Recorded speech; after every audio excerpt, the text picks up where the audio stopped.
Hi, I'm Dark Shades. Welcome to my channel.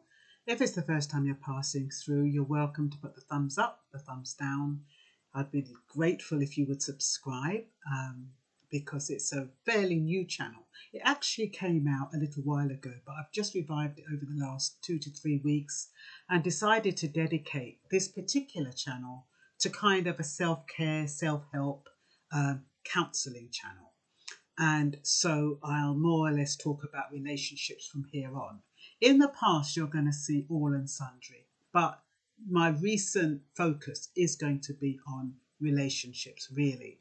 And if you want to have a look at my other videos to do with politics, racism, injustice, immigration, you can look at Blackbrightnews, which is on YouTube. So if you just put Blackbrightnews, it should come up. Anyway, back to this. What am I going to talk about? Well, somebody asked me to talk about whether or not it's okay to be friends with a man outside marriage. So this, of course, was asked by a female. And is it okay to be friends with a man outside marriage? Well, it's not a yes and no answer. I mean, you have men that have friends outside marriage, don't you? Whether they're male friends or female friends, but they do have friends. And sometimes when you hear your man or your husband has gone out with his mates, you don't worry about it. But these days, look at Paul Schofield. You don't know whether and what kind of attachment they're developing with their friends. You don't know if he's going to come back sometime in the future and say, oh, look, I'm gay. So when you're thinking about friends, what are the boundaries? Do you need to put in place boundaries? Is it a person who you're just seeing one-on-one? Or is it a person you're seeing in a group? Is it a person who you're seeing outside work hours? Like at the gym or at a library or somewhere where it's just you and that person? I mean, what kind of arrangement do you have? What kind of friend is he? And also, what is it that you can talk to him about that you can't talk to your husband about or your long committed partner about? That's another question. Because sometimes I always say I have friends for different things. I have about 4 key friends. And each one of those friends, I share a different part of me with. And so I think that it's healthy to have different friends for different reasons. And I believe that even if you're in a marriage, it's healthy to have a friend outside that marriage, an independent friend who you feel you can trust, you can talk to, you can share. But some partners, they don't like it. Some spouses, they don't like to think that there is somebody who is finding out something about their spouse that they don't know. They don't like the idea that somebody might be sharing special moments with that. And I'm not talking about intimate moments, because when you have friends who you consider friends, you're going to be sharing something with them, and there must be something that you can share with them that you don't feel so comfortable sharing with your spouse. Otherwise, what is the purpose of having a friend? Friends serve a purpose, and they're normally there for those times where you feel kind of, you can't handle this by yourself. You need an outlet. That's what friends are for, to be there when you need them. So, but the key thing is, are you attracted to your friend? Is your friend attracted to you? Now, that might be a different kettle of fish. If you have a friend that you're attracted to, or he's attracted to you, well, that can be a slippery slope. Because what happens in those moments where you actually need extra reassurance, or that person is just so easy to talk to, you can actually become vulnerable with that person. And you can actually develop feelings for that person. What happens then? That's the tricky bit. I mean, if it is pretty above board, the two of you are as ugly as sin, you're not attracted to each other, and you wouldn't touch each other outside that arena with a barge pole, then maybe it's okay to be friends. So it really depends on the individual relationship. I don't think you can say a blanket, no, you cannot be friends. You cannot have a friend outside the marriage of a friend of the opposite sex. I don't think you can say that.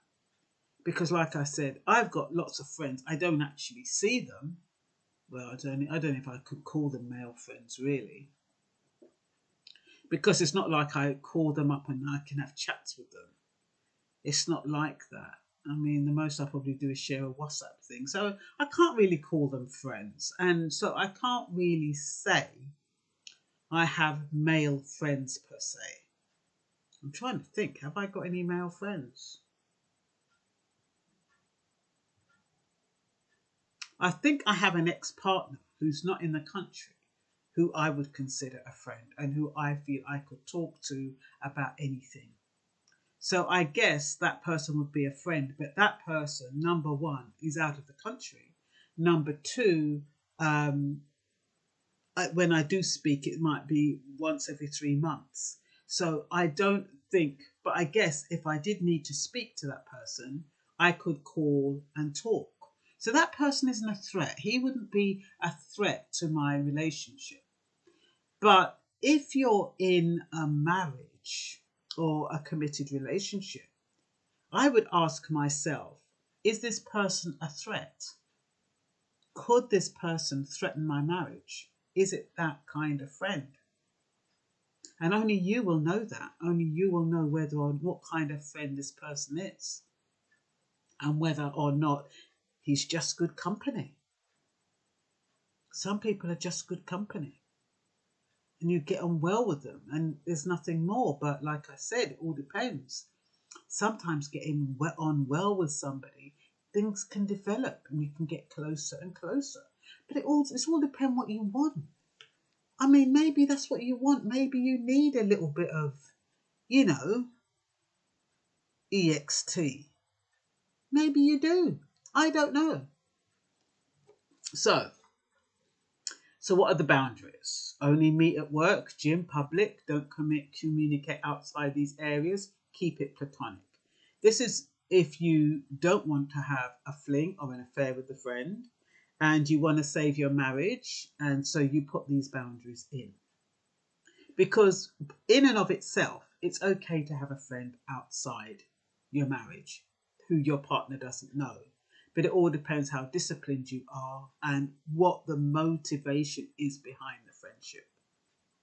I think that is what it is, because like I say, you've got men, they go off with their friends. They probably have more than one friend, but I don't even know. Some of them have got 3 ex-girlfriends that they talk to.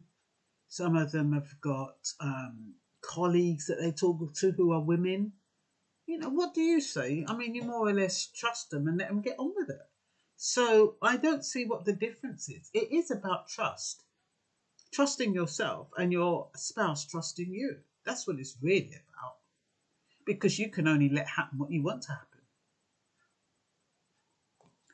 So, what does your friend offer that your partner doesn't? Men have nights out. I've already said that. Some men get too familiar with their mates and enjoy the company too much. Yeah, I've already talked about that. Things in common, similar interest. Is that why that person is your friend? You've got things in common. You've got similar interests. How are you connecting with this friend? What does it feel like when you're with a friend or this particular friend? What does it feel like? Does it feel good? Does he make you feel special?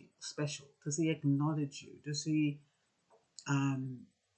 just accept you? Because sometimes when we have friends, it's about what they do for us, how they make us feel. If you've got a friend that doesn't make you feel good, that when they call you it's some kind of stupidness, or they're just complaining, or they're just gossiping or whatever, then that friend isn't going to make you feel good. And maybe you don't, even though you call that person a friend, they're not really friends per se. They're probably just acquaintances. But a friend will support you. A friend will lift you up, will lift up your spirits. And so if you have a friend outside your marriage, it does mean that that friend is kind of giving you something that your husband can't give you, to me, or your long-term committed partner. Did she say partner or husband? Anyway, outside marriage, yeah, so husband. So it would probably mean that friend can offer you something that your husband can't. And that could just be a little bit of attention, because you know what, over the years, like I said in a previous video, men can become complacent.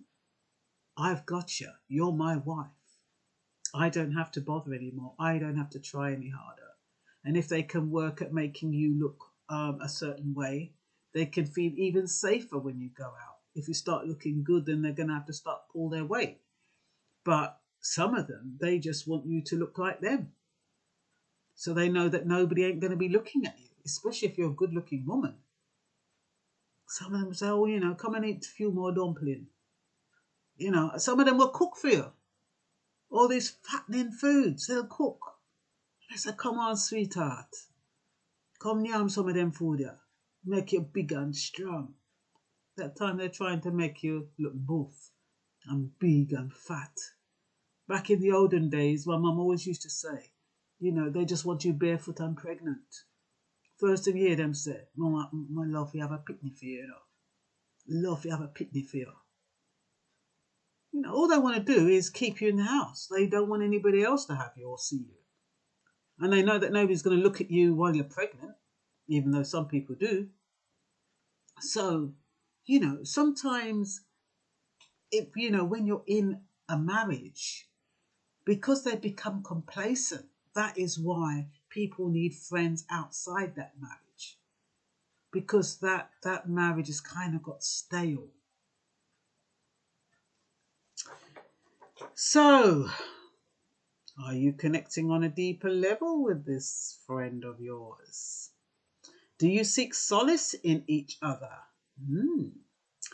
Is the time you spend together alone? Are the times you spend together getting longer and longer? Friendship outside marriage is an indication sometimes that something is missing. But one person cannot fulfill all your needs. Like I said, I have different friends for different things. You know, my partner, fortunately, he kind of covers quite a lot of areas. But there again, we're relatively new, so we'll have to see how that goes. So all I'm saying is that, you know, when you do have, when you do involve yourself with people, before COVID, you had people at work, you had your co-workers, they would feel a certain need. And then you would have, like, maybe you'd go to your local pub, or you'd go to your corner store, and they would feel a different need. And so you had all these different social circles that were fulfilling a different need. And then you would have, you know, your one or two friends that you would communicate with. But with COVID, it's kind of like all of that's kind of gone up in the air. You've got more people working from home. You don't have that socialization so much with your colleagues. It's a bit more, you find less and less people going to the gym and all these other social places you would have interacted with. If you're going to if you're the type to go to the pub, it's not really the same vibe.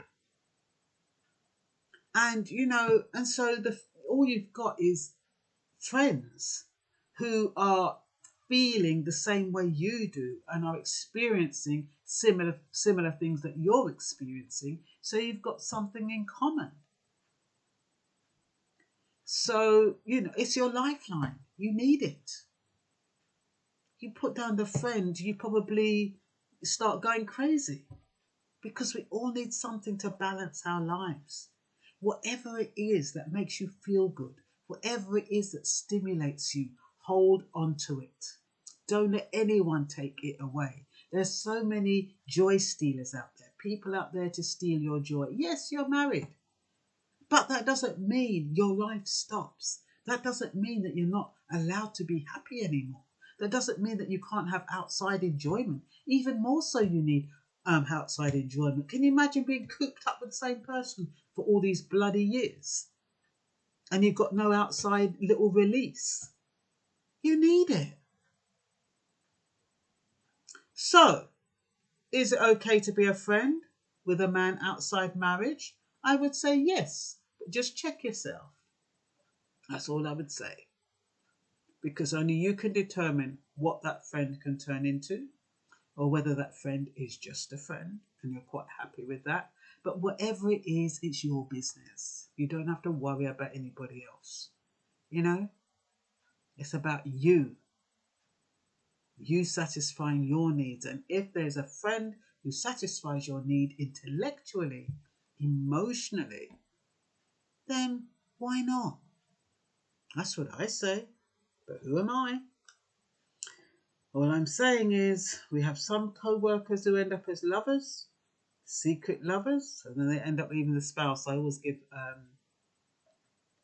that example. You know, you think that when your husband or your wife goes out to work, oh, they're off at work, everything's safe, everything cool. Next thing you know, they're having an affair with a co-worker. You're not even safe at work. Next minute, you know, they're not only having an affair, they're leaving you and marrying the co-worker. So that's what happens with friendships, folks. You just never know where they're going to lead. Those two co-workers that I'm referring to, they were working together. Then they developed a friendship. They didn't intend to have an affair. Then they developed a friendship, and then they're like, oh, we're getting on a bit too well here. We're really getting on well. Next thing you know, people start watching them and start going out for dinner. Then the dinners are getting longer and longer. Next thing we hear, he's leaving his wife and hooks up with the co-worker. So as long as you're aware of the risks, that's all that matters, because I tell you, emotions are funny things. And when you're feeling vulnerable, or when you feel as though you're missing out, and that's all sometimes it is, you feel as though you're missing out, and you go wherever they can fill you. You need to be filled. Whoever can fill you, whether it's spiritually, whether it's with food, water, as long as they can fill you up to the brim, so that you're overflowing with joy. If you can have a friend like that, I am not going to say, who am I to say no? Knock it on the head because you're married. No, I'm not going to say that. You know yourself. You know the other person. You're two mature adults. And all I'm saying is you don't let anybody dictate who you should spend your time with. You're not a child. You're a mature person. Well, I'm assuming you're mature. I don't know how old you are, but I'm assuming you're mature. Well, I know you're not a child. I know you're not between 9 and 12 or 9. What's the child age? 18. I know you're not under 18. So providing you're an adult, a consenting adult, you don't need anybody's permission, husband or no husband. You were born, like they say, you were born separate. You weren't born together. You grew together, but you're not born together. You're not tied by an umbilical cord. So, yeah, just play it safe. Do things right. Be aware of the risks involved. And if you're prepared to take the risks, you take them. If you're not prepared to take the risks, you stay apart and be miserable. And that's all for now. Bye-bye.